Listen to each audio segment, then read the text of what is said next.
आपने टीवी और न्यूज में बहुत बार देखा होगा हर एक देश कर्ज में है और ये देखने और सुनने के बाद आपके दिमाग में सवाल आता होगा, अगर हर एक देश कर्ज में है तो आखिर ये कर्ज किसका है। आज के डेट में अकेले अमेरिका पे $38 ट्रिलियन का कर्जा है और जापान पे 9 ट्रिलियन का और पूरी दुनिया के पास 315 ट्रिलियन का। और आप एक बात को सोचो कि ये कर्ज पूरी दुनिया के सारे देशों के जीडीपी के 3 गुना ज्यादा है। असली सवाल ये है कि अगर हर कोई उधार ले रहा है तो ये पैसा असल में किसका है, और इसका जवाब आपको पूरी तरीके से डरा देगा। ये पैसा किसी का भी नहीं है, इसे सिस्टम ने जनरेट किया है, क्योंकि इस सिस्टम को डिजाइन ही ऐसे किया गया है कि कोई भी देश कभी भी कर्ज नहीं चुका सकता, क्योंकि अगर ये खत्म हो गया तो पूरी दुनिया की इकोनॉमी और जीडीपी बर्बाद हो जाएगी। और इसका जाल 4 लोगों ने 3 सदी पहले जानबूझ के डिजाइन किया था। 1694 के पहले राजा भी वही काम करते थे जो आज के डेट में एक आम आदमी करता है, उधार लेता है, या तो चुका देता है या तो डिफॉल्ट करता है। और यहाँ पे कर्ज पहले बहुत ही ज्यादा टेम्पररी होता था और इस मॉडल में समस्या बहुत ही ज्यादा थी। मान लो आपने किसी से पैसे उधार लिए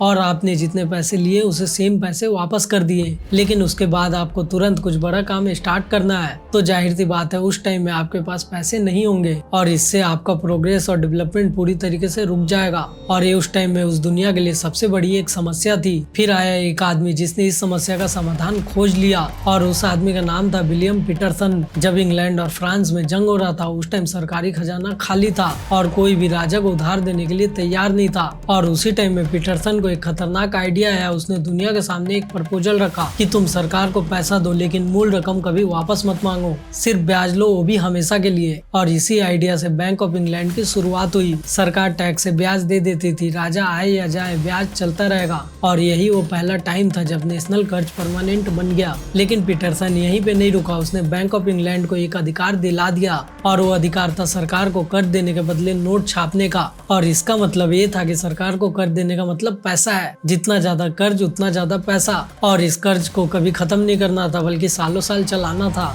और 50 साल बाद पूरा यूरोप यही मॉडल कॉपी करने लगा। आप सोचो पीटरसन के पास कितना ज्यादा दिमाग था, उसने कर्ज को करेंसी में बदल दिया और उसके बाद भी ये कर्ज पूरी दुनिया में नहीं फैला था। और उसके बाद आया एक आदमी जिसने इसे पूरी दुनिया में फैला दिया और इस आदमी का नाम था नॉर्थन रोथस्चाइल्ड। सरकार को सीधा उधार देने के बजाय बॉन्ड का सिस्टम बना दिया और उसने कर्ज को सीधा एक इंडस्ट्री बना दिया। और जब बॉन्ड्स बहुत ही ज्यादा सस्ते होते थे तो उस टाइम में उस बॉन्ड को खरीद लेता था और बाद में महंगे रेट में बेच के उसमें से मुनाफा कमा लेता था। और नॉर्थन रोथस्चाइल्ड ने असली गेम खेला बैटल ऑफ वाटरलू में। रोथस्चाइल्ड को ब्रिटिश की जीत की खबर सबसे पहले मिल गई थी और उसने अपने सारे बॉन्ड्स मार्केट में बेच दिए थे, जिससे मार्केट में सप्लाई बहुत ही ज्यादा आ गई और बॉन्ड्स की प्राइस गिर गई थी। लेकिन जीत की न्यूज वापस आने से पहले उसने बॉन्ड्स को सस्ते रेट में खरीद लिया और यही बॉन्ड्स की खरीदी और बिक्री के कारण रोथस्चाइल्ड सबसे ज्यादा अमीर बना। और क्या आप जानते हो उसका सबसे बड़ा इनोवेशन क्या था? कर्ज को आपस में इतना ज्यादा जोड़ दो कि डिफॉल्ट करने का मतलब पूरी दुनिया की इकोनॉमी गिरानी हो। और उसके बाद सरकारें बहुत ही ज्यादा फंस चुकी थी, वो चाह के भी डिफॉल्ट नहीं कर सकती थी। अब बात करते एक और आदमी की जिसने अमेरिका में इनफाइनाइट कर्ज को जन्म दिया। शुरुआती दिनों में अमेरिका का सिस्टम पूरी तरीके से अलग था, लेकिन 1907 के क्राइसिस के बाद सब कुछ बदल गया। उस टाइम में एक आदमी ने पूरे सिस्टम को बचाया था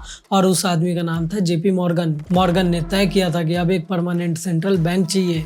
और 1910 में जैकल आइलैंड में एक सीक्रेट मीटिंग हुई और सारे बैंकर्स ने मिलकर एक नया सिस्टम बनाया। ये एक ऐसा सिस्टम था जो लगता था कि गवर्नमेंट के कंट्रोल में है, लेकिन असल में सारे बैंकर इसे कंट्रोल करते थे। और उसके बाद 1913 में फेडरल रिजर्व बना। अब सरकार उधार ले सकती थी एक ऐसे बैंक से जो पैसा खुद बना सकता था और यहीं से सरकारों के लिए इनफाइनाइट बोरोइंग का रास्ता खुल गया। और आज के डेट में फेडरल रिजर्व जैसा हर एक कंट्री में एक बैंक है, जैसे कि इंडिया में आरबीआई और अदर कंट्री में अलग अलग बैंक्स हैं और आज के डेट में इसे रिजर्व बैंक के नाम से जाना जाता है। अब बात करते हैं चौथे आदमी की जिसने कर्ज से निकलना गैर कानूनी बना दिया। Paul Volcker. उसने ब्याज की दरें 20% कर दी थी और इसका नतीजा ये हुआ कि गरीब देश बहुत ही ज्यादा टूट गए। मैक्सिको, ब्राजील और अर्जेंटीना सबके सब डिफॉल्ट के करीब थे, लेकिन आप सोचो उन्हें डिफॉल्ट करने नहीं दिया गया। और यहीं पे एंट्री होती है इंटरनेशनल मॉनेटरी फंड की, जिसे आज के डेट में हम लोग IMF के नाम से जानते हैं। और इसका मतलब था नया लोन लो, पुराना ब्याज चुका दो। और इसमें कंडीशन बस इतनी सी है कि आपको अपने देश की इकोनॉमी दुनिया के लिए खोलनी पड़ेगी। मिलेगी और यहाँ पे कर्ज माफ नहीं होता बल्कि हमेशा के लिए टल जाता है। अब आप एक बात को सोचो, आखिर ये कर्ज का ट्रैप काम कैसे करता है। अगर आज अमेरिका अपने पूरे 38 ट्रिलियन डॉलर को चुका दे तो जाहिर सी बात है कि डॉलर पूरी तरीके से गायब हो जाएगा, और अगर पूरी दुनिया के सारे देश अपना पैसा चुका दे तो जाहिर सी बात है कि पूरा पैसा खत्म हो जाएगा।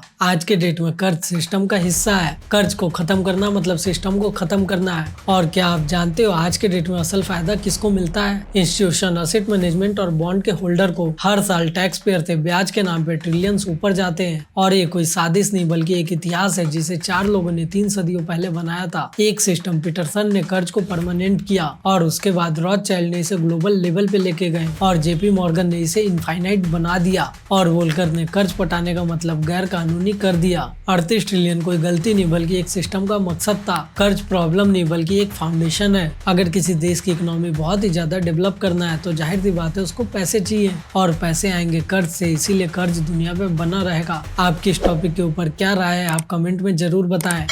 और अगर आपको ये वीडियो पसंद आया हो तो इस वीडियो को लाइक, शेयर और चैनल को सब्सक्राइब जरूर करें। मिलते हैं आपसे आने वाले अगले वीडियो में, तब तक के लिए बाय और जय हिंद।